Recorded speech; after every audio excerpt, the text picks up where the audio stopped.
Mothers foundation వాళ్ళు మన హైదరాబాద్లో ఉన్న వివిధ స్పెషాలిటీస్ డాక్టర్స్ని సెలెక్ట్ చేసి మేము చేస్తున్న సర్వీసెస్ని గుర్తించి ఇక్కడ మాకు సన్మానం చేయడం జరిగింది. ఈ విధంగా ఇలా సన్మానం చేసినందుకు మదర్స్ ఫౌండేషన్కి మేమందరం డాక్టర్స్ తరఫున కృతజ్ఞతలు చెప్తున్నాం. ఇలాంటి అప్రిషియేషన్ ద్వారా మేము ఇంకా మా సేవలను ఇంకా మెరుగుపరుచుకొని ఇంకా చాలామంది పబ్లిక్కి సేవ చేయాలని ఇంకా ఎంకరేజ్మెంట్ దొరుకుతుంది.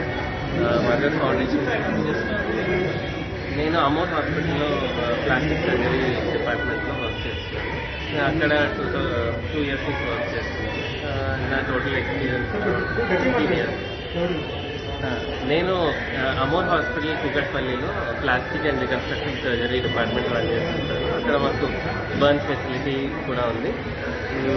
గత 2 years నుంచి నేను అక్కడ వర్క్ చేస్తున్నాను. అండి ప్లాస్టిక్ అండ్ రికన్స్ట్రక్టివ్ సర్జరీ, దాంట్లో hand surgery, cleft congenital deformities, burns సంబంధించిన సర్జరీ, అలాంటి ట్రామా, ఎన్నో యాక్సిడెంట్స్కి గురి అయిన పేషెంట్స్ అందరికీ ఒక 6 years నుంచి ఉన్నానండి ఆ ఫీల్డ్లో. నేను లాస్ట్ ఇయర్లో హెచ్ఎంటీ వాళ్ళు కూడా నాకు అవార్డు ఇవ్వడం జరిగింది, బెస్ట్ ప్లాస్టిక్ సర్జన్ అండి హైదరాబాద్. ఈరోజు మదర్ ఫౌండేషన్ ద్వారా ఈ వైద్యరత్న అవార్డు పొందడం how do you feel about? చాలా సంతోషంగా ఉంది. ఎందుకంటే మా సర్వీసెస్ని రికగ్నిషన్ చేసినప్పుడు మాకు ఎంతో ఎంకరేజ్మెంట్ దొరుకుతుంది దానివల్ల. సో నేను మోర్ దెన్ 1500 సర్జరీస్ చేశానండి. ఇక్కడ హైదరాబాద్లో లాస్ట్ 2 yearsలో అరౌండ్ 800 సర్జరీస్ చేశాను. మేము వరల్డ్లో హైయెస్ట్ నెంబర్ ఆఫ్ సర్జరీస్ చేశాము. సో అక్కడ నా ట్రైనింగ్ జరిగింది.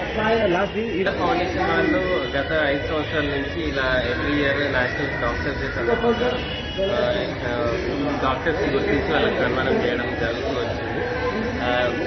ఇలా ఇది చాలా ఎంకరేజింగ్ డాక్టర్స్కి, కొత్త డాక్టర్స్కి, ఇంకా వాళ్ళు